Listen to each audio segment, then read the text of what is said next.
ઉપર બોલવાનો પ્રસંગ આવ્યો છે, પણ આજ એવો વિષમ પ્રસંગ છે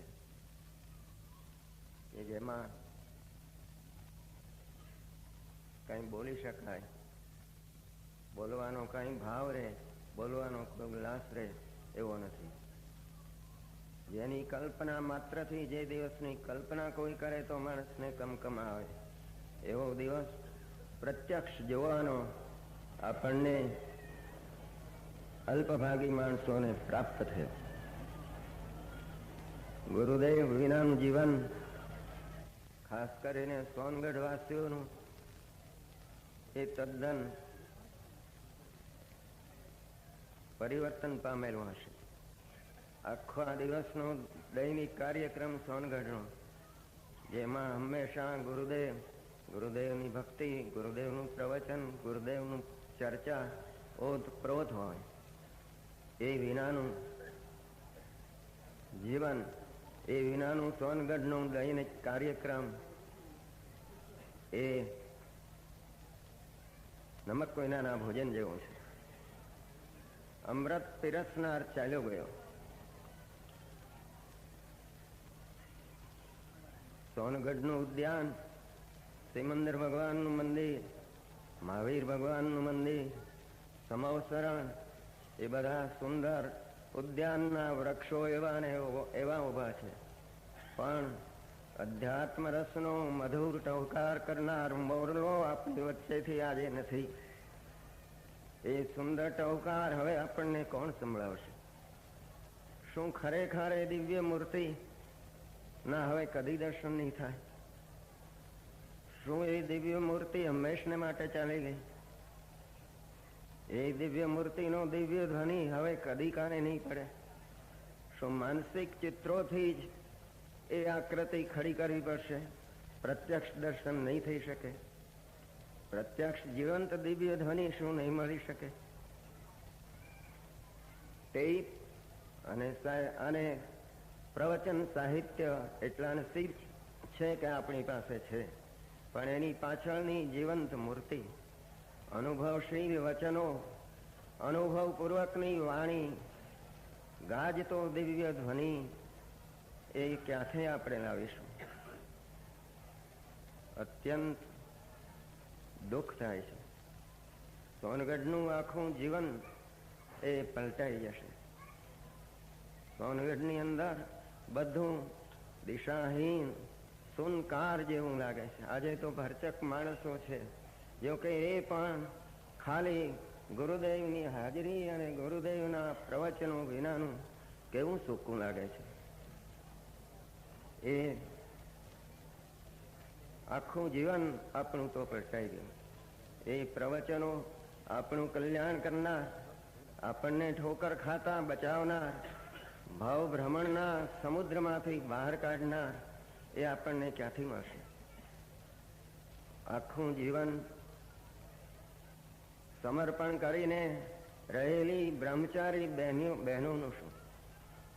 કેટલાક ભાઈઓ હંમેશા વસવાટ કરવા અહીં આવેલા, તેઓનું શું? એની ધારણાઓ કેટલી નિરાશામય થઈ હશે. પણ આપણો કોઈ ઉપાય નથી. સંયોગ વિયોગ લઈને જ આવે છે. એ સંયોગ વિયોગ રહિત આત્મતત્વનું ભાન, એ જ એનો ઉપાય છે, એમ ગુરુદેવે આપણને સમજાવ્યું છે. એ અત્યારે આપણું શરણ થાય એવું છે. ભારત વર્ષના મુમુક્ષુઓને પણ આ આઘાત જીરવવો આકરો પડશે. થોડે થોડે વખતે તે લોકો પણ એ અમૃત ઝરણાના અમૃત પીવા આવતા, હવે એમને ક્યાં મળશે? એ એક સ્થાન તરીકે ગુરુદેવ અહીં રહેતા હતા, એ યાદગીરી તરીકે ભલે તેઓ આવે, પણ જે અમૃત પીને ત્રષા छिपाવવા આવતા, અમૃત પીને ભવભ્રમણના દુઃખ ટાળવાને માટે આવતા, એ તો નહીં બને ને. બધું આખું એક વ્યક્તિમાં, એક પરાક્રમી, એક સ્ફટિક હૃદયી, એક સરળ, એક આત્માર્થી આત્માનુભવી સમ્યક દ્રષ્ટિ, મોક્ષને અલ્પકાળમાં પ્રાપ્ત કરનાર જીવ, એ જતા કેટલા જીવો નિરાધારનો ધારા બની જાય છે. આપણું શરણ ગયું, આપણો આધાર ગયો, આપણો આધાર સ્તંભ ગયો. અંદરમાં બધું છે એમ કહેનાર ગયો ને અંદરમાં ભાસે નહીં ત્યાં સુધી બહારનો આધાર શોધવો પડે છે. એ પુરુષે પોતાનું કલ્યાણ કર્યું, જીવન ધન્ય બનાવી ગયા, કૃત્ય થયા. જેની શરૂઆત નથી એવા દુઃખોનું અંત અલ્પકાળમાં પામશે. અને આપણા જેવા લાખો કરોડો જીવોને એ તારશે. એવો એ મહાપવિત્ર પુણ્યશાળી આત્મા હતો. આ ભાવમાં પણ એણે ચમત્કારિક કાર્ય કર્યું. આત્માર્થપૂર્વક સંસાર ત્યાગ કર્યો. આત્માનુભૂતિપૂર્વક સમ્યક દર્શન હોય છે એવું એક અનુપમ સૂત્ર એણે શાસ્ત્રોમાં છુપાયેલું પડ્યું હતું તે કાઢ્યું, જેની કોઈને ખબર નહોતી. માત્ર શ્રદ્ધા જૈન દર્શન સત્ય છે એ જ સમ્યક દર્શન એમ ચાલતું હતું. એ પુરુષે કહ્યું, અનુભવ વિના સમ્યક દર્શન હોઈ શકે નહીં.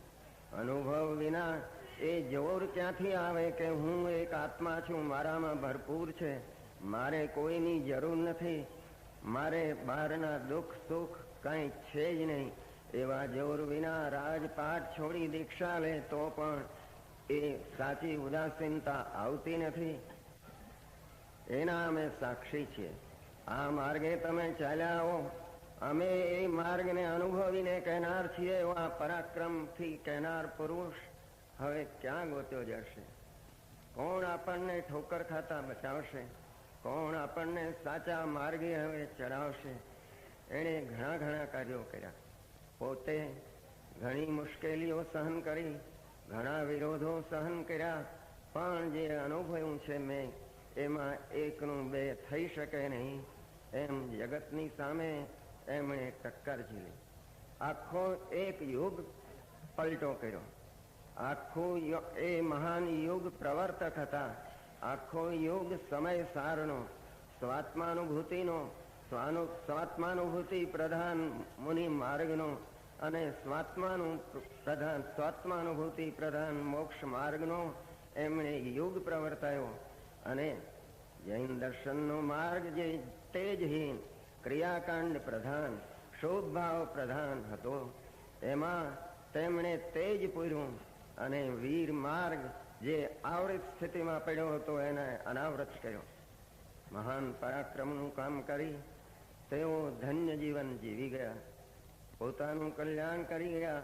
અને હજારો જીવોને કલ્યાણનું નિમિત્ત થાય એવું તત્વજ્ઞાન, એવા શાસ્ત્રો, એવી તૈપ રેખા, એ બધું આપણે માટે મૂકી ગયા.